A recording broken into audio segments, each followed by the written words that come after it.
clicking every link. Hello. Well, more fun and games from Owen Jones, and he's always good for a laugh. This is a Dunning-Kruger test case, Owen Jones.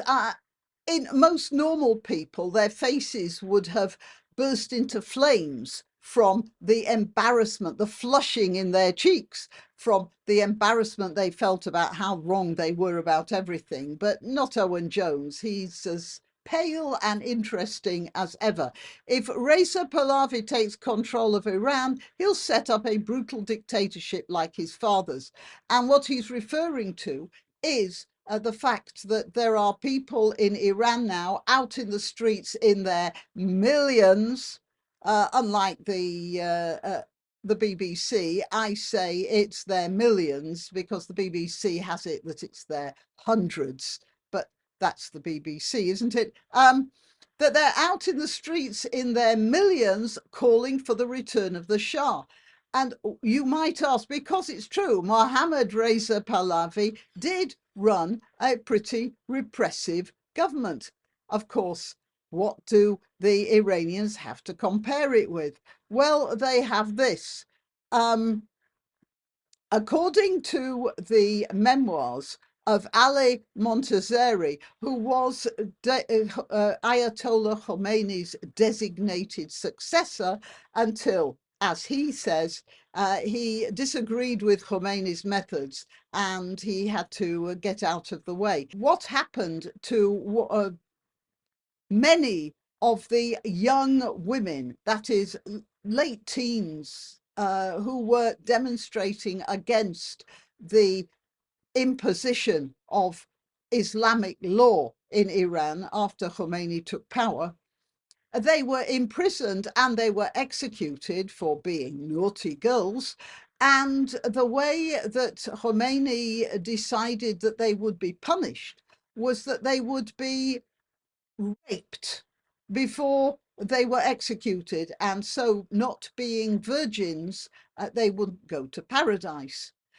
This actually is a very interesting little light onto the mentality of somebody like Khomeini, because it means that deep down he knew that those girls were completely innocent of anything, and he was just killing innocent people, and he was doing it for the greater good of Islam. Now, it wasn't exactly rape, according to Khomeini's way of thinking.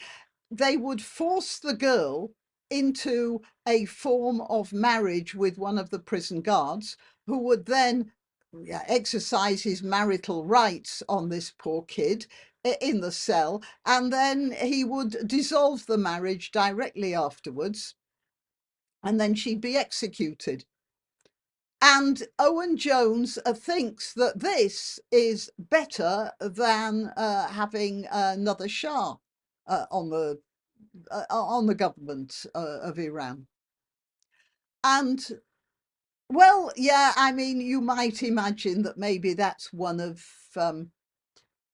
Owen Jones's little fantasies. No, I'm not going to go into that. People in Iran are calling for Reza Pahlavi to be back as the ruler, or the titular head of Iran. And it's true that the Shah's regime was getting quite repressive. So you might ask, why are people calling for this? Because anything is better than the corruption, nepotism, and absolute illegitimacy of the present regime. And it reminds me a bit of a communist era Russian joke, and probably that will illustrate it better to you than any amount of verbiage from me. So imagine you're in the communist era.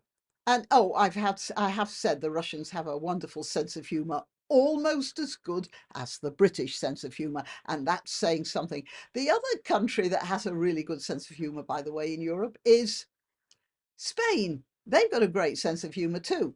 However, that's not what I want to be talking about here.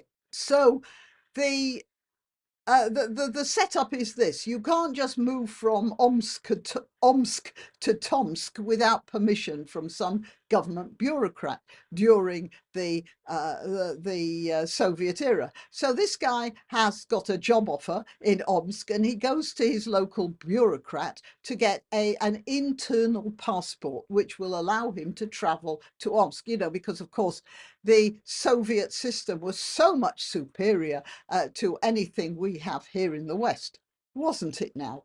Okay, so he goes to this bureaucrat and he says he wants to move to Omsk. And the bureaucrat says, all right, well, let's take down some details.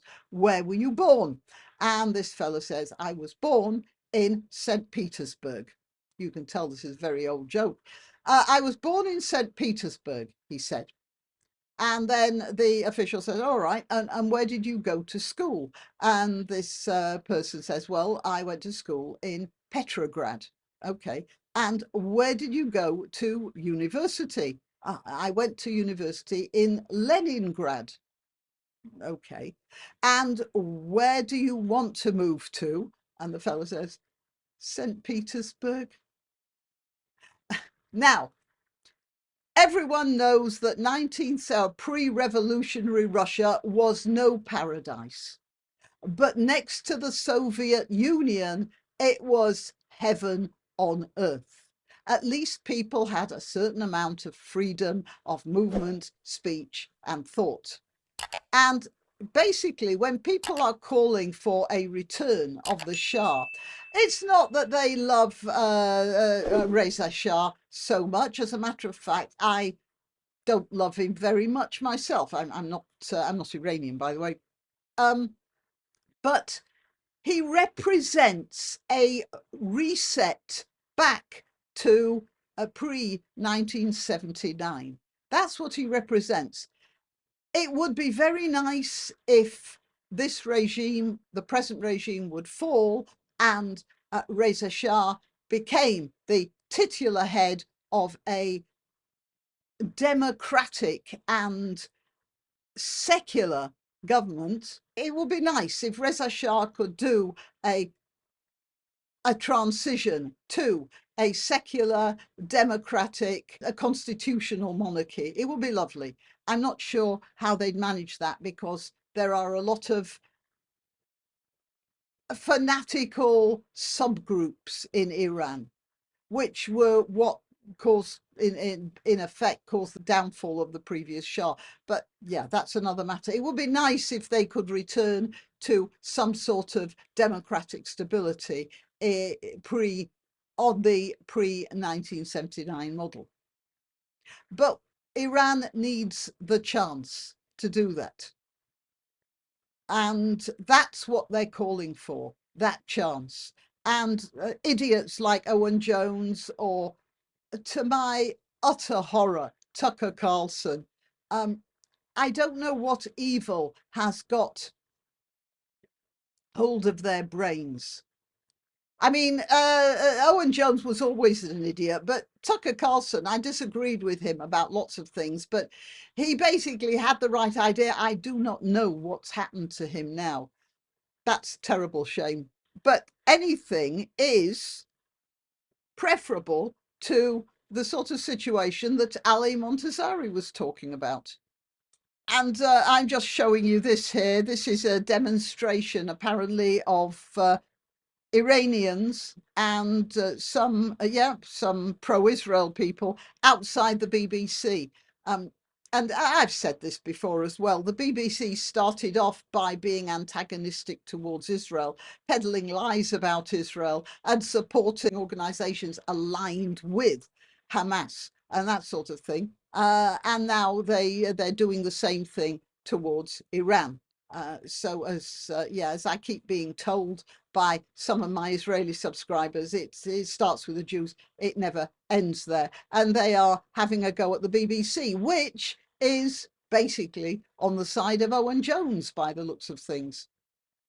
And they're all in it together, aren't they? All right, well, yeah, that's it. Owen Jones, the Green Red Alliance man, and the BBC, the Green Red Alliance enablers, and they're all calling for the continuation of this sort of thing, where the supreme leader of the country uses rape as an eternal punishment into the next life for teenage girls. And people like Owen Jones and the Guardianistas and the BBC, people who follow them all, they think that is preferable to trying a democracy with the Shah as the head of the focus of the government. Just astonishing, isn't it? As they say in Yorkshire, whence I come, there's nought so queer as folk. Till next time. You can help my channel by subscribing and clicking the notification bell. That's quite important. And by sharing if you're so inclined. Links to my other channels and to donation methods are in the description. But the best way you can help is simply by clicking like and notify. Thank you.